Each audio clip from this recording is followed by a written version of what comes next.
Cześć, witam Was. Moi drodzy, po wczorajszym szambie, które Wam dałem, mam trochę wyrzuty sumienia i powiem Wam, że taką wielką dawkę, godzinną dawkę o jednej mędzie to chyba jednak za dużo. Dzisiaj zrobię taki flash męd, może tak to nazwę.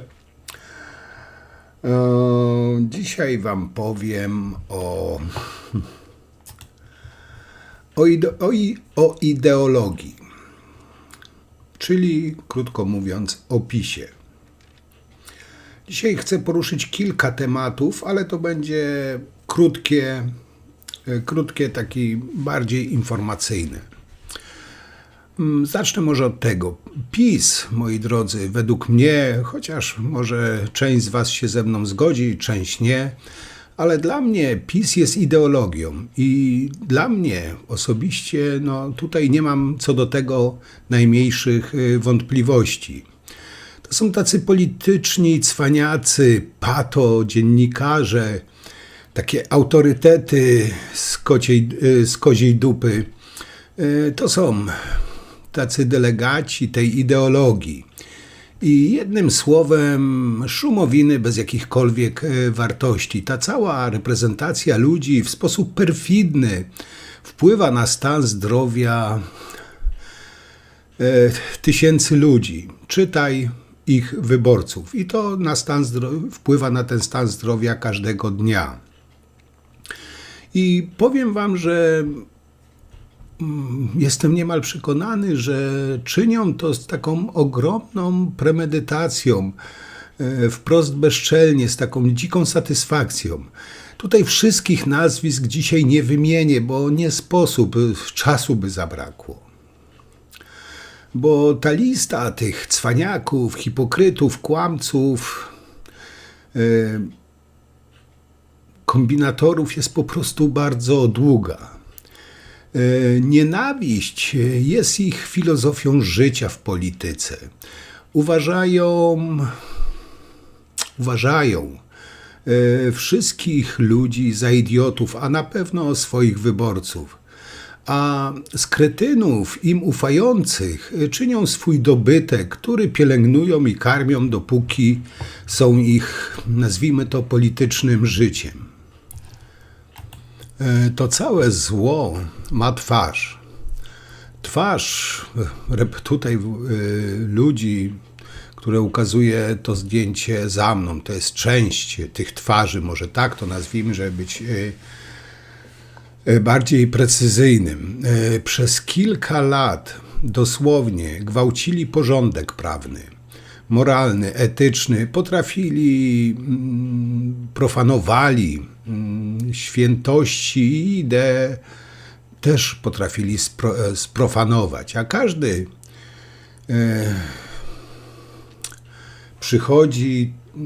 kiedy przychodzi, może tak to nazwę, kiedy przychodzi za to zapłacić, urządzają taki marny teatr chaosu i chyba tylko chaosu, bo nie wiem, jak to inaczej nazwać. I powiem Wam, że mimo, że mam jakieś tam wątpliwości, ale mimo wszystko wierzę, że poniosą oni kiedyś konsekwencje i to bolesne. I to wtedy będzie świadectwo silnej Polski. Ale jeśli by się tak nie stało, to w moich oczach Polska, można powiedzieć, upadła. Hej, tu miękki szony, hej, rozum uszkodzony, hej, człowiek wystraszony, hej.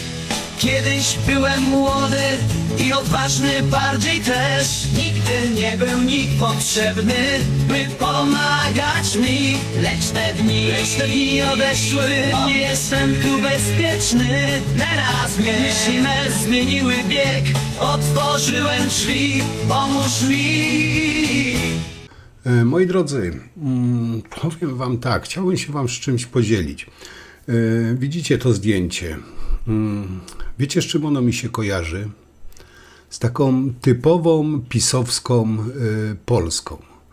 I pewnie się powiecie, no ciekawe czemu, no co tutaj jest, no. Jest pisowskie, jest bardzo pisowskie,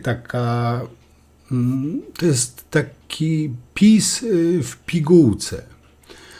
Jak widzicie tu na zdjęciu jest Matka Boska z Jezuskiem.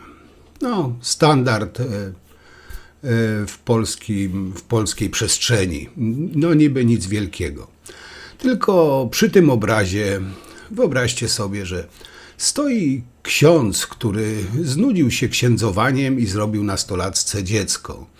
No i obok tego księdza stoi ludzkie ścierwo, które ciągnęło psa za samochodem, czyli zakatowało swojego psa na śmierć. No musicie przyznać, że to jest bardzo polskie i pisowskie. Tak, wiem, znienawidzicie mnie. Znowu wam pokazuję ryj Mateckiego, Czarnka i Jakiego. No, nie dość, że Matecki, to jeszcze Czarnek i Jaki. Wiem, jestem okrutny. No ale nie bez powodu wam pokazuję to zdjęcie jako tło. Bo doszedłem też do innego wniosku, że istnieją na tym świecie trzy rzeczy.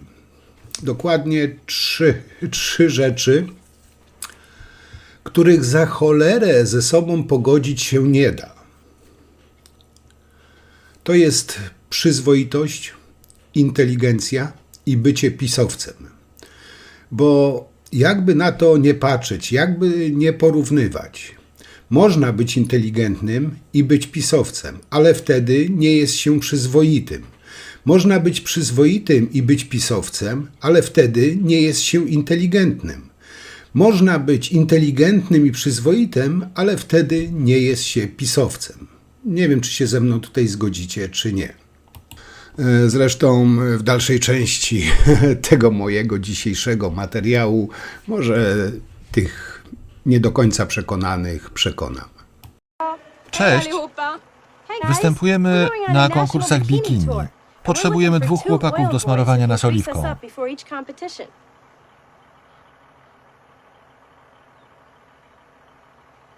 Macie szczęście. 3 mile stąd jest miasteczko. Na pewno kogoś znajdziecie.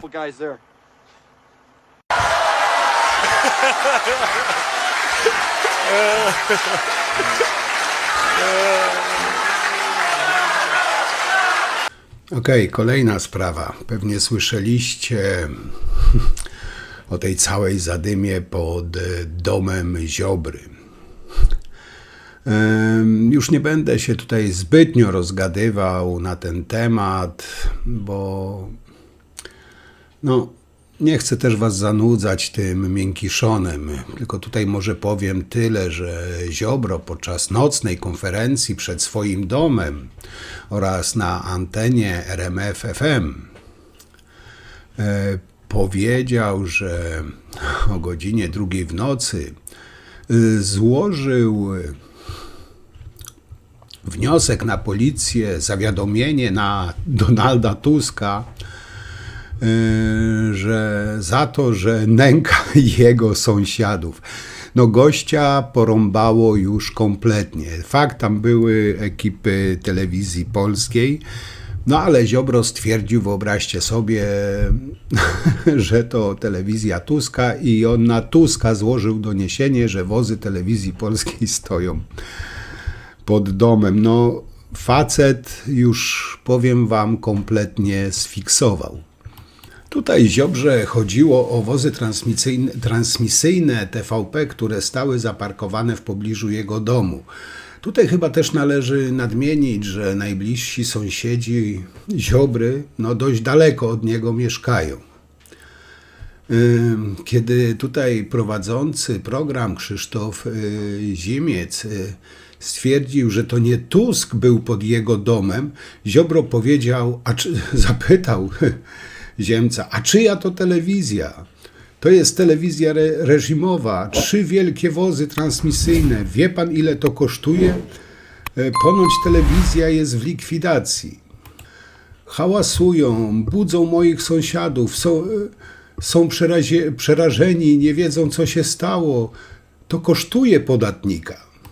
Ziobro chyba zapomniał, że odrobinę więcej kosztowało podatnika ochranianie przez policję Nory Kaczyńskiego. Wtedy, gdy Kaczyński obstrał zbroję przed kobietami, które protestowały, zaangażowali policji więcej niż broniło żołnierzy Westerplatte. I tu nie mówię tego kąśliwie, tylko faktycznie tak było.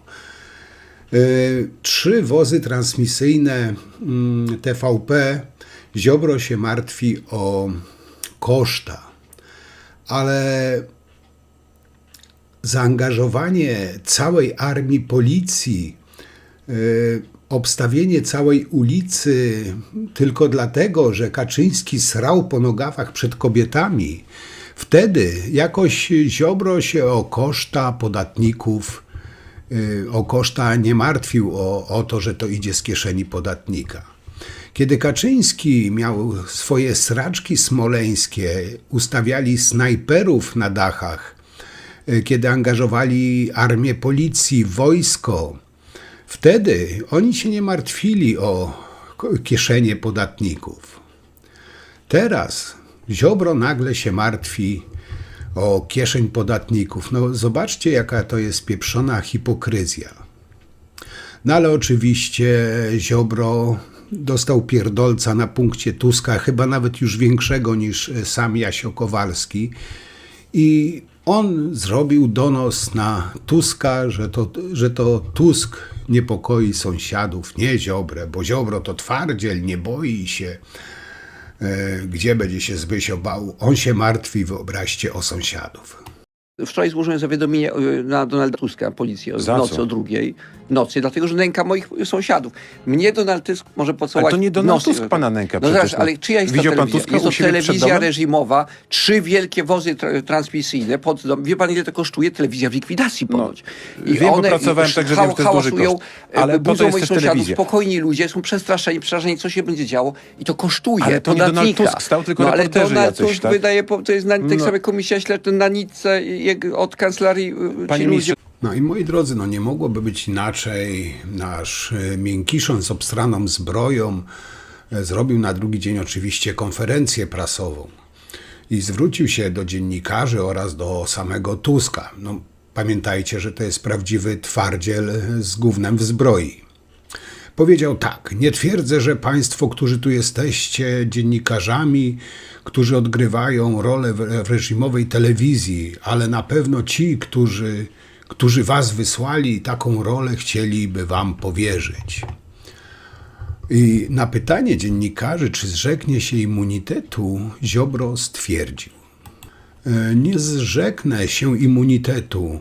Nie będę pomagał bandytom w ich działaniach. Zrobię wszystko, by im to utrudnić. Nie boję się w ogóle. Następnie zabrał się i spierdolił za granicę. No, rzekomo na rehabilitację, bo nagle się bidulek znowu źle poczuł i musi się oczywiście za granicą, rzecz jasna, rehabilitować, bo w Polsce nie, no skąd, no gdzie w Polsce? Za granicą. Najlepiej to w Węgrzech albo na Białorusi. Powiem wam tak, po tej całej szopce z Ziobrą, który ogłosił się takim samozwańczym zwycięzcą, te zwycięstwo Ziobry polega na tym, że wyjeżdża z kraju i wraca do statusu ciężko chorego. Jak na moje oko, coś mu chyba nie poszło w tym planie, jak planował. Zresztą jak omawiałem to w swoim materiale. Przecież nie wiem, czemu on wyjeżdża. Przecież PiS tak dbał o polską służbę zdrowia, tak wychwalał, że postawił ją na nogach. Zawsze też może przechodzić tą rekonwalescencję, na przykład na Białołęce, prawda? No, jakby na to nie patrzeć, podobno jest jeszcze taki słaby, taki chory, przechodzi rehabilitację, a skubaniutki ma siłę o 2:00 w nocy składać doniesienia na policję i urządzać błazeńską konferencję przed swoim domem. No, powiem wam, skubany cud natury. Ja wam powiem tak, ja tam w oczach Ziobry nie widzę bohatera, widzę strach, strach, jeszcze raz, wielki strach. I oby go ten paniczny strach nie pozbawił resztek sił witalnych i się nie udusił. I że tutaj pokuszę się o cytat z Sienkiewiczowskiej trylogii. Co się sadnie niejednej świni już przytrafiło. Nie znam żadnego człowieka z bronią. Nie wiem, kim był człowiek Nie z wie bronią. pan, kim był człowiek, który stał Nie, przed nie. panem z taką krótkofalówką, zawiadywał tym wszystkim? Panie redaktorze, jeżeli to był jakiś człowiek, który tam stał, to był to na pewno przedstawiciel. No przecież on pana wstrzymywał przed zejściem To, tych schodów. panie redaktorze, Pokazywał jeżeli broń do trafiłbym, kamery. na szczęście nie wybieram się do tak fake newsowej stacji, jaką jest TVN w tej chwili stał się, tak zaangażowany jednostronnie politycznie, że wiarygodność Ale po ja prostu tylko sięgnęła pytam, bruku. kim jest ten człowiek Ja z wiem, bronią, ale który pana wypuszczał z tej rozumiem, telewizji. więc proszę posłuchać, niech się pan nie denerwuje. Ja się nie Informuję denerwuję, pana, czekam że pewnie cierpliwie. jakby był jakiś gość. U was też są schody ruchome, jak pamiętam, tam były takie. Nie, I nie. było, kiedyś były. W każdym razie dawno tam nie byłem i nie wybieram się w najbliższym czasie. To na Woroniczą, W każdym takie razie, szklane są. no może. Widzi pan, jak dawno nie byłem w takim razie, jeżeli tam nie To było proszę schodów ruchomych. przyjść. Po pierwsze, państwo nie zapraszaliście mnie jakoś, a poza tym nie wiem, czy nie uwiarygadniałbym tak fake newsowej telewizji, jaką jest TVN w tej chwili, gdybym tam się zjawił. Musiałbym na to odpowiedzieć pytanie zasadnicze. Także nie chodzi o brak szacunku dla waszych widzów, tylko raczej dla jakości waszej stacji, która sięga bruku. Natomiast odpowiadając na pana pytanie, gdyby się zdarzyło tak, że kiedyś Donald Tusk będzie zatrzymywany, i będzie tam u was gościem i stanowiłoby to wyjście, zagrożenie dla niego, to też pewnie prosilibyście i wasi też przedstawiciele waszej służby, która chroni stację TVN, a są tam tacy, dawniej byli w każdym razie, jak tam przyjeżdżały, pewnie zajmowaliby się wyprowadzeniem gościa, aby w sposób bezpieczny mógł wyjść z waszej telewizji. Podejrzewam, że to był człowiek związany właśnie z telewizją Republika, pracownik ochrony, tak jak są pracownicy ochrony stacji TVN. Tak podejrzewam, ale ja tego człowieka pierwszy raz w życiu widziałem na oczy, nie wiem, czy bym go rozpoznał, nawet jeśli pan mi pokazuje z daleka, nawet po twarzy nie poznaję. Zapewniam pana, że nikogo z bronią ze mną nie było. Sam wszedłem do stacji Republika, kiedy przyjechałem i nie potrzebuję ochrony z bronią. No ale moi drodzy, Ziobro twardo twierdzi, i to nawet potwierdził swoim nowym wpisem, że Tusk podkulił ogon, że się wystraszył dzielnego Zerro z Ziobro. Nieważne, miękiszona z obsraną zbroją.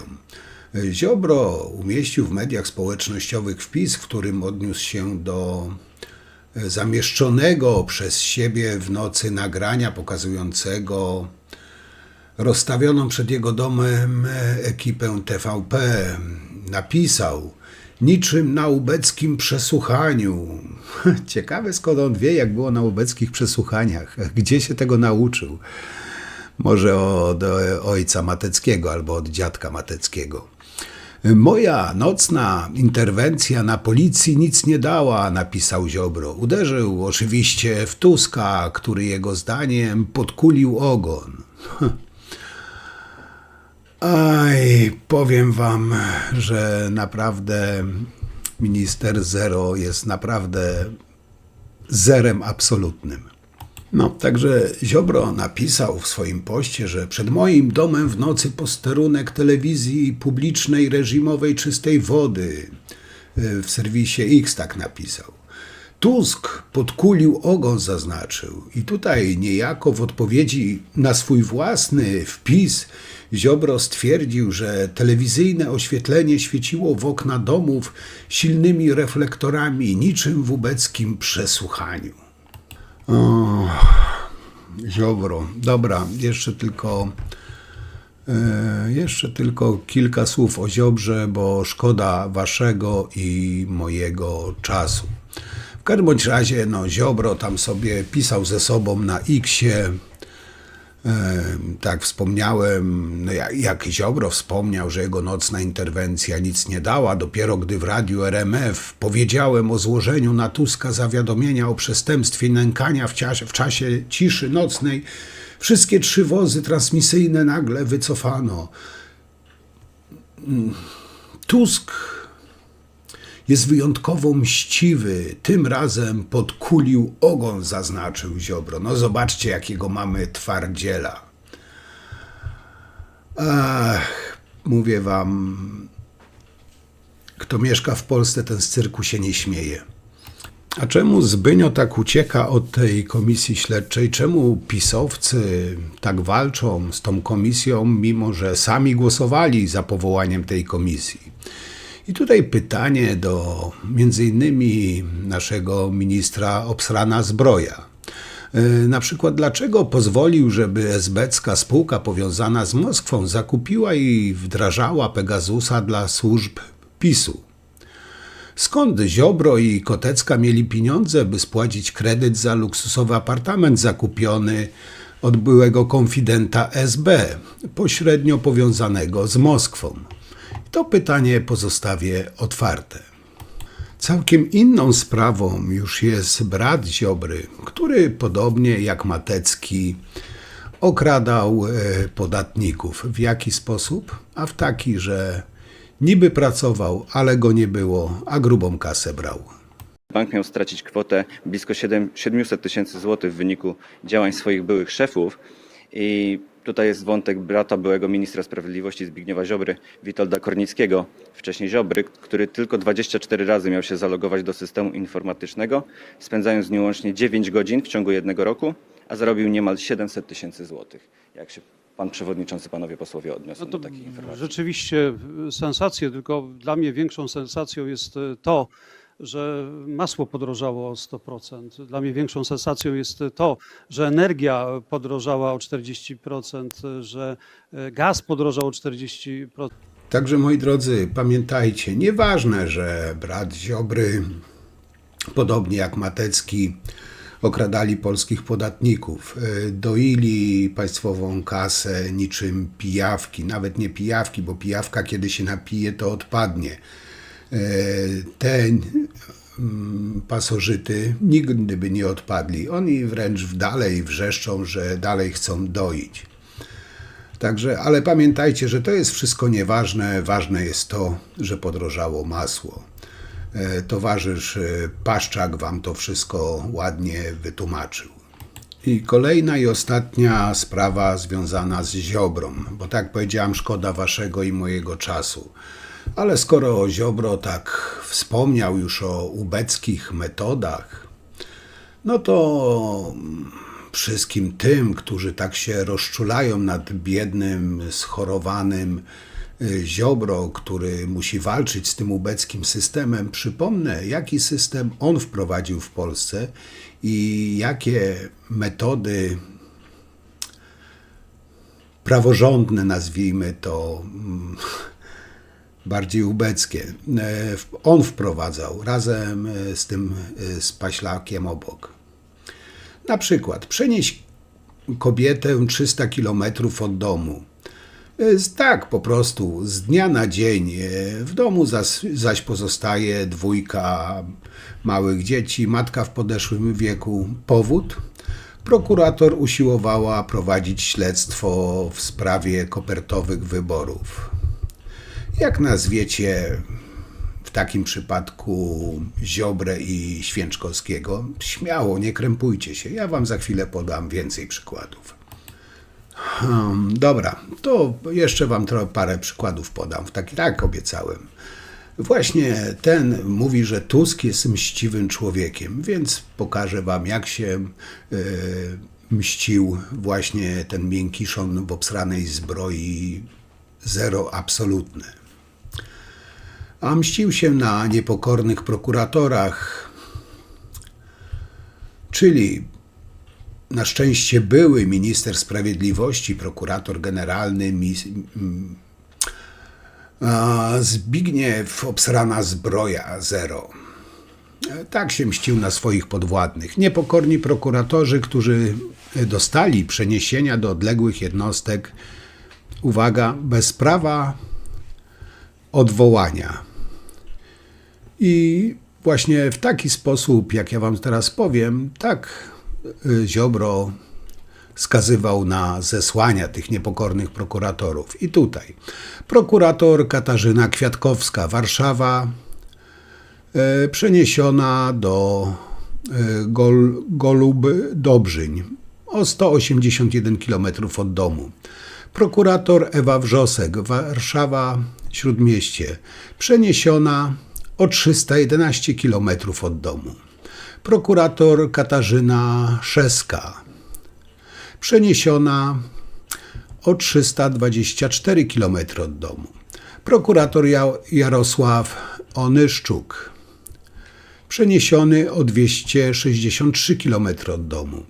Prokurator Daniel Drapała, przeniesiony o 411 km od domu.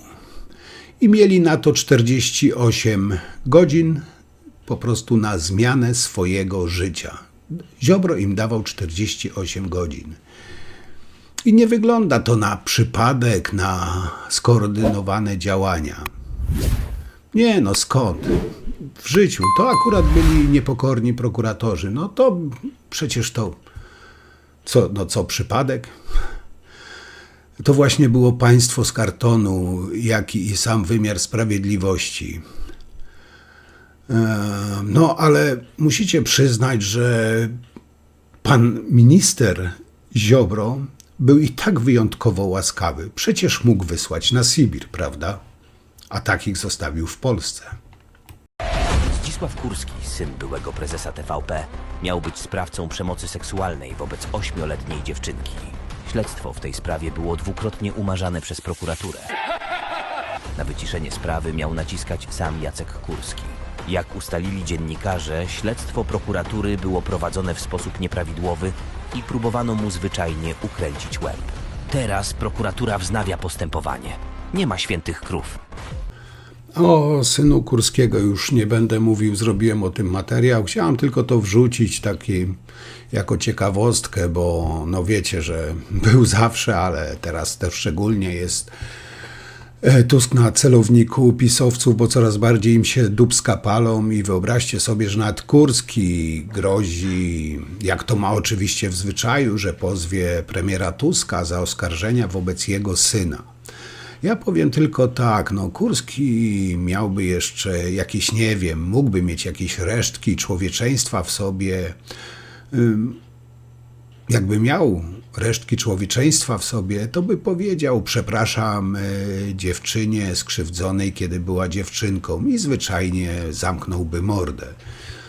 No ale nie. Oni, jak wiecie, nie mają żadnych granic, żadnych hamulców. Dopaść Tuska, dopaść Tuska. Wszystko wyciągną. Jeszcze tylko czekać, jak Kaczyński zacznie wyciągać brata z grobu. I teraz kolejna ciekawostka i zarazem pytanie do was, moi drodzy. Powiedzcie mi proszę, ile znacie wypadków, że oficer ABW, który jest przeciwny wydaniu certyfikatu bezpieczeństwa Obstrajtkowi, wypada w siedzibie ABW przez okno. Oczywiście przypadkowo. Uważał, że kryminalny życiorys Obajtka nie kwalifikuje go do dostępu do informacji poufnych. No, ja chyba, nie wiem, na to wychodzi, że ktoś życzliwy tego oficera przekonał, że nie ma racji. No ale pytanie pozostawiam wam otwarte, że tak powiem. Ile znacie takich przypadków? Bo ja nie znam żadnego, no z wyjątkiem tego jednego.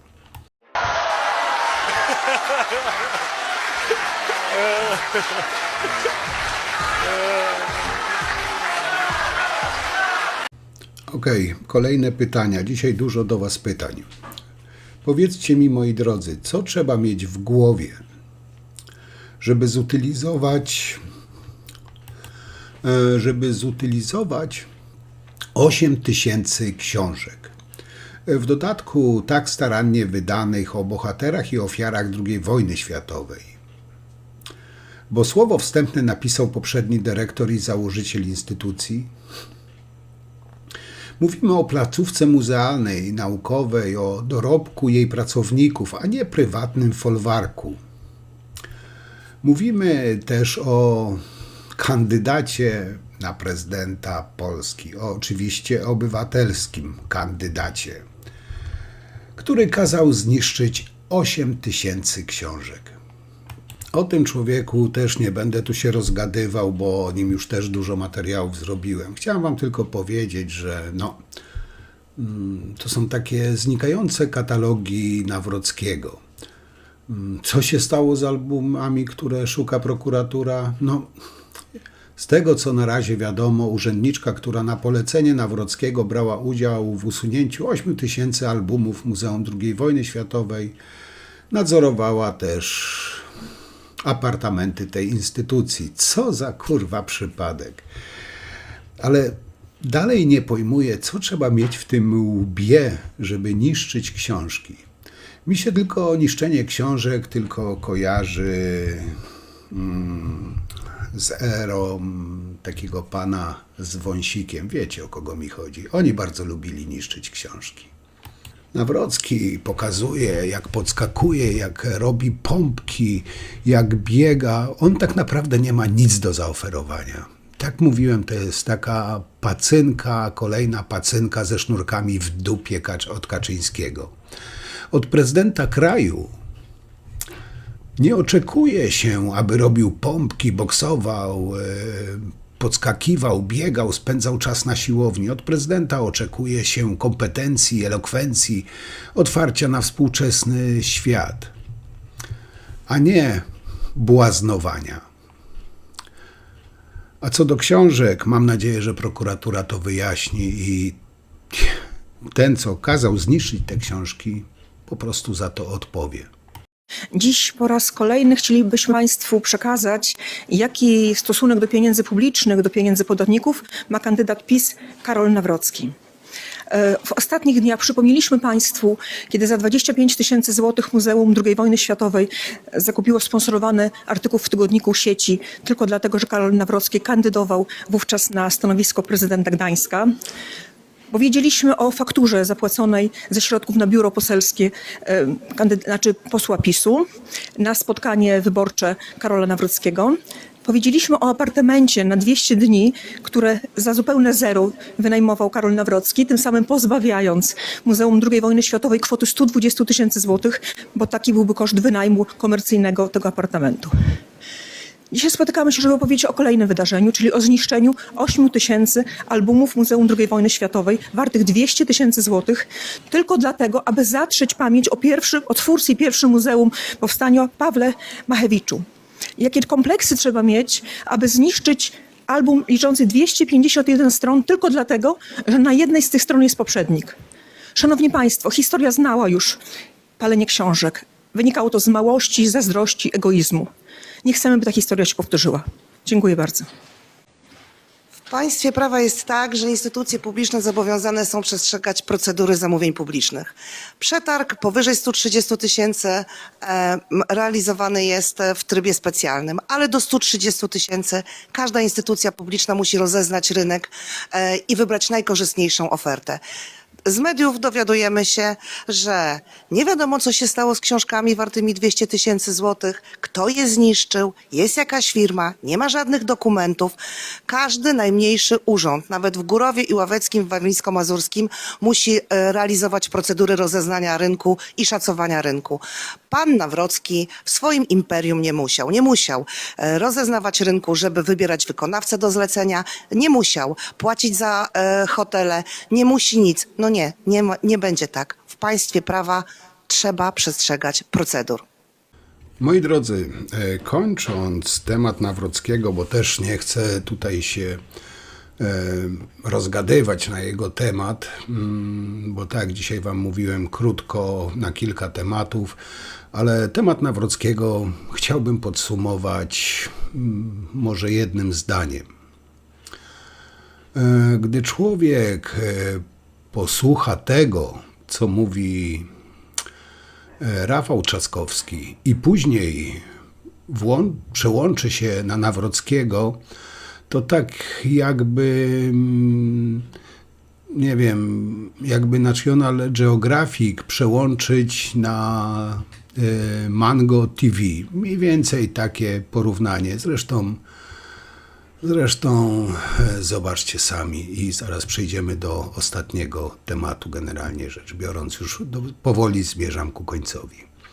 Nawrocki cały czas podkreśla, że jest silny. A dla mnie pan nie powinien bać się boksera. Niech pan profilaktycznie go uderzy. My nie możemy być tacy jak oni. I bardzo was o to proszę, to znaczy nas nie mogą ponosić emocje. Wszyscy widzieliście ten filmik. Co do pana ma profesor Dudek? Radzę panu, żeby mu prawy prosty albo lewy wymierzył, jak go pan spotka.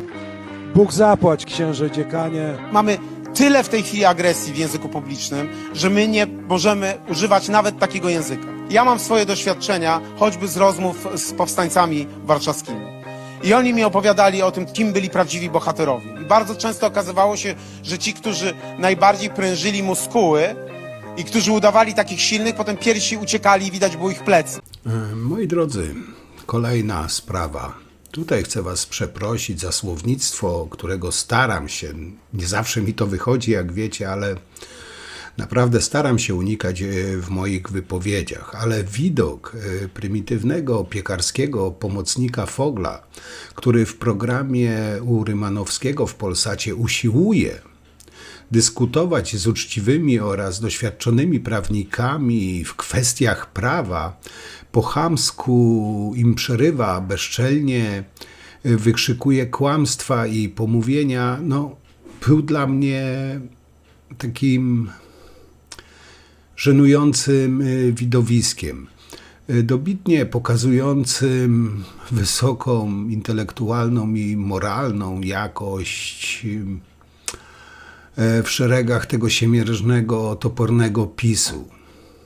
Nie nazwę Fogla bydlęciem czy świnią, bo tym porównaniem wyrządziłbym kolosalny afront tym pożytecznym mieszkańcom stajni czy chlewów. I pomimo wszelkich chęci nie użyję też określenia sukinsyn, ponieważ kocham psy. A ten pisowski cham i prymityw nawet nie jest wart tego epitetu. Zresztą powiem wam, że to samo tyczy się wielu takich aroganckich prostaków, uczestników, na przykład Konrada Piaseckiego, kawa na ławę w TVN24, na przykład Dery od Dudy, czy Bocheńskiego z PiS-u, który pomimo, że ukończyli Wydział Prawa, swoimi występami w tej audycji, zresztą nie tylko w tej, udowodnili, jak marnymi, amoralnymi są sprzedajnymi, nazwijmy to, prawnikami. Już nie chcę nawet tak naprawdę się rozgadywać, wspominać o Patryczku byle jakim, który miał czelność pouczać sędzinę w kwestiach prawa na rozprawie sądowej. Jak wiecie, Trump zapowiada cła na Unię Europejską. Jaki w swojej nieograniczonej mądrości powiedział, publicznie zresztą, że to jest paradoksalnie korzystne. Nie nadążam nad tymi kretynami, naprawdę nad tokiem rozumowania. Polski eksport do Unii Europejskiej to jest 86%. I tutaj proszę zapamiętajcie, gdyby Unia Europejska nałożyło cła na Polskę, to według doktora Patryka to by było korzystne dla Polski. Paradoksalnie oczywiście. No to jest, powiem wam, hatakumba na miarę jego możliwości. I się zastanawiam, skąd się biorą tacy debile, gdzie oni mają gniazdo?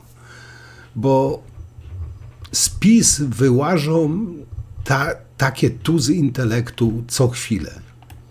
I na koniec fotka z albumu Idiotki. Fotki z albumu Idiotki może lepiej będzie brzmiało. Powiem wam, że ta kobieta rozłożyła mnie na łopatki. Dorota Arciszewska,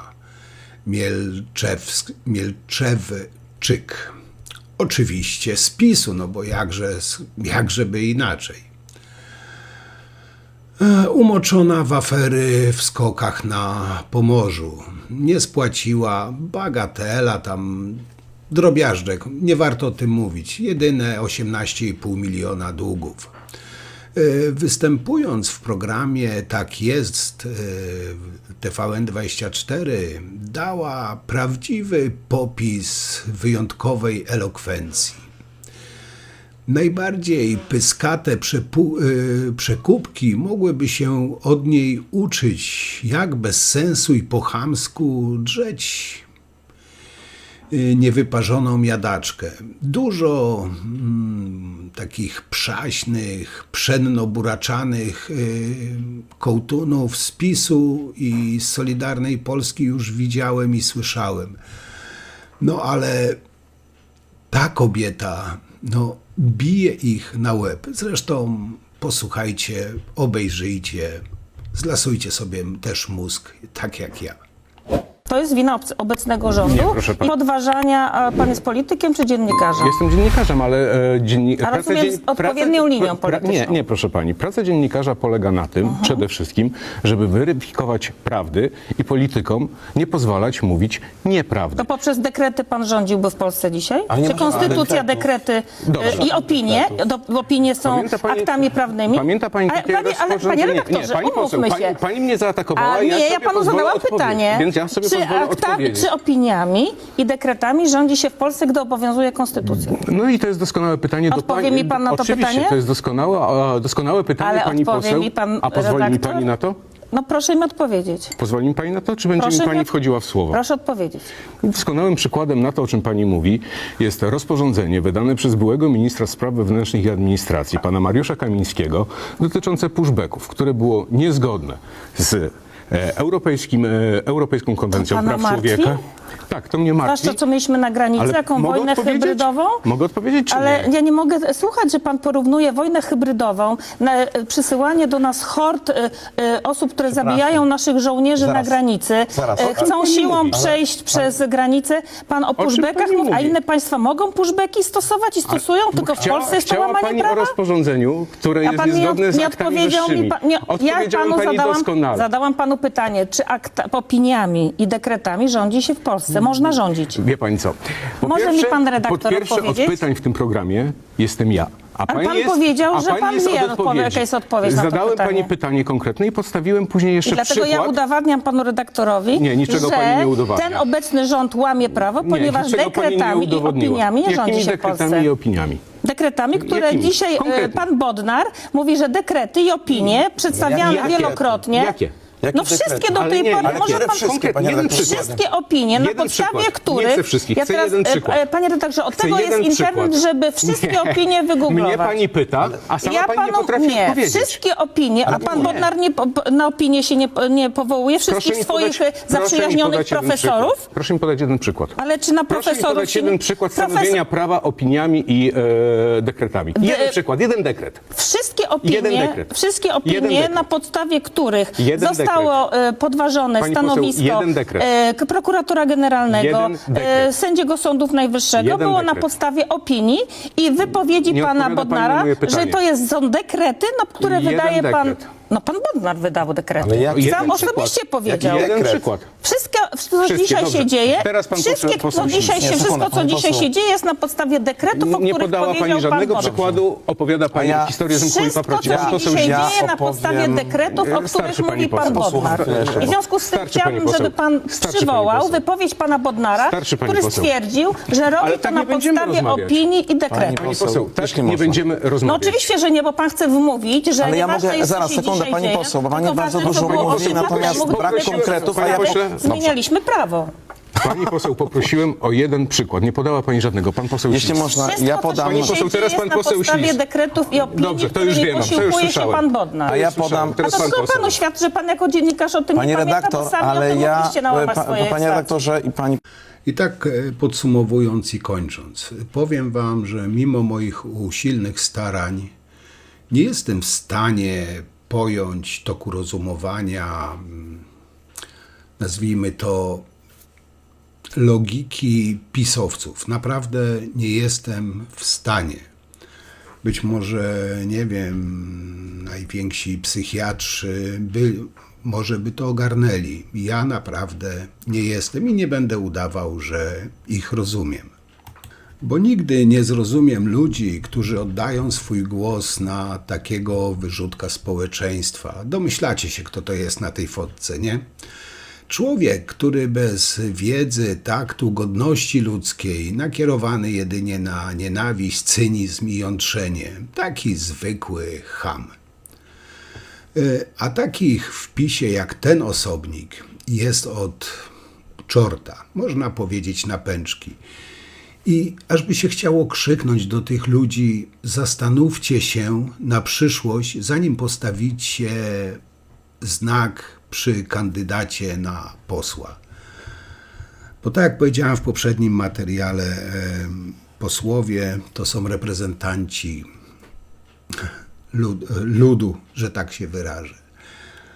I czy naprawdę mamy aż tylu chamów, prostaków, po prostu zwykłych bydlaków w tym kraju, którzy, nie wiem, fascynują się takimi osobnikami jak ten tutaj? Nie wiem, naprawdę powiem wam, ciężko jest mi to zrozumieć, ogarnąć, nie wiem.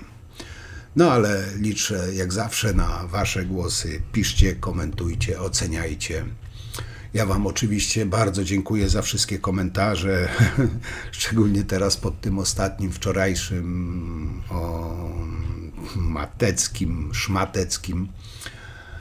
Dzisiaj takie podsumowanie tych w miarę, bo tak, żeby o wszystkich omówić, to by miesiąca zabrakło z całą pewnością.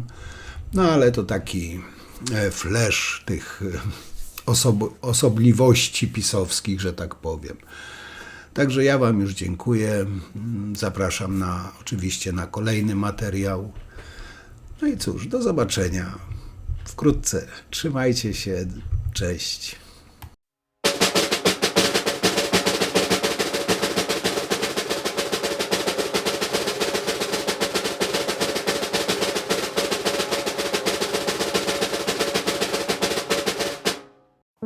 Pan minister Czarnek rozdaje publiczne pieniądze swoim koleżankom i kolegom. No i oczywiście rozpętała się burza, no bo to absolutny skandal. W związku z tym pan minister postanowił krzyczeć z mównicy sejmowej, również krzyczeć na mnie i na miasto stołeczne Warszawa, opowiadając o strasznych ulicznych bandach, które są finansowane przez miasto stołeczne Warszawa. Wiecie Państwo, ile wydaje Rafał Trzaskowski tylko jednego roku na organizacje pozarządowe w Warszawie? Blisko 300 milionów złotych rocznie. Nie na nieruchomości, tylko do kieszeni. Na wynajem band ulicznych, które są wynajęte w konkretnych godzinach tylko żeby hejtować. Panie ministrze, no gratuluję emfazy, tylko po pierwsze nikt nie funduje willi nikomu w Warszawie. Mamy konkursy, które są całkowicie przejrzyste dla organizacji pozarządowych na wsparcie tego, co robią. A te uliczne bandy, o których Pan mówi, zerknijmy sobie na te wszystkie organizacje, które dostały wsparcie od miasta stołecznego Warszawy. Jeszcze raz, w transparentnych konkursach. Klub Inteligencji Katolickiej, Polski Czerwony Krzyż, Caritas Diecezji Warszawsko-Prawskiej, Caritas Archidiecezji Warszawskiej, Bank Żywności SOS w Warszawie, Kamiliańska Misja Pomocy Społecznej, Mokotowskie Hospicjum Świętego Krzyża, Stowarzyszenie Pomocy i Interwencji Społecznej, Stowarzyszenie Mama, Tata i Ja. I uwaga, teraz będą nazwy, które świadczą o tym, że to naprawdę mogą być bardzo dzikie bandy. A mianowicie Żłobek, Nasze Szkraby, Żłobek, kociaki, rozrabiaki. Chyba o to chodziło panu ministrowi. Żłobek Małe Szczęście, żłobek Puchatek, żłobek Kot w butach, żłobek Tygrysek i przyjaciele, żłobek Kangurek. Kangurów należy się obawiać, panie ministrze. Stowarzyszenie Razem Przeciw Przemocy, Stowarzyszenie na Rzecz Przeciwdziałania Przemocy w Rodzinie, Niebieska Linia. Bo to ciekawe, że właśnie tego typu stowarzyszenia NGO są, które walczą o prawa kobiet, walczą z przemocą w rodzinie, które walczą o to, żeby pomagać uchodźcom, które walczą, żeby wspomagać wszystkie mniejszości. Większość tych organizacji, tych NGO-sów straciła wsparcie rządowe, więc nic dziwnego, że startują w konkursach na wsparcie samorządowe. Fundacja Czytam z Tobą. Tak, tak, panie ministrze. Czytać należy książki. Zachęcam. Będzie lepsza polszczyzna. Polski Związek Niewidomych Okręg Mazowiecki. Fundacja Mlekiem Mamy. Jadłodajnia Świętego Ryszarda Pampuri. Stowarzyszenie Serduszko dla Dzieci. Stowarzyszenie Hospicjum Domowe. Fundacja Pomocy Psychologicznej i Edukacji Społecznej Razem. Stowarzyszenie Aktywności Lokalnej Lubię To. Związek Sybiraków. Forum Aktywności Społecznej. Fundacja Warszawskie Hospicjum dla Dzieci. Chrześcijańska Spółdzielnia Socjalna Nasz Domek. Stowarzyszenie Szarych Szeregów. Fundacja Kochane Pszczoły. Fundacja Rodzin Adopcyjnych. Fundacja Azylu pod Psim Aniołem. Stowarzyszenie dla Rodzin. I mógłbym tak wymieniać i wymieniać i wymieniać. Jeżeli, panie ministrze, pan uważa, że to są bojówki i że to są organizacje, które powinny być pozbawione wszystkie wsparcia, to gratuluję. Dobrego samopoczucia.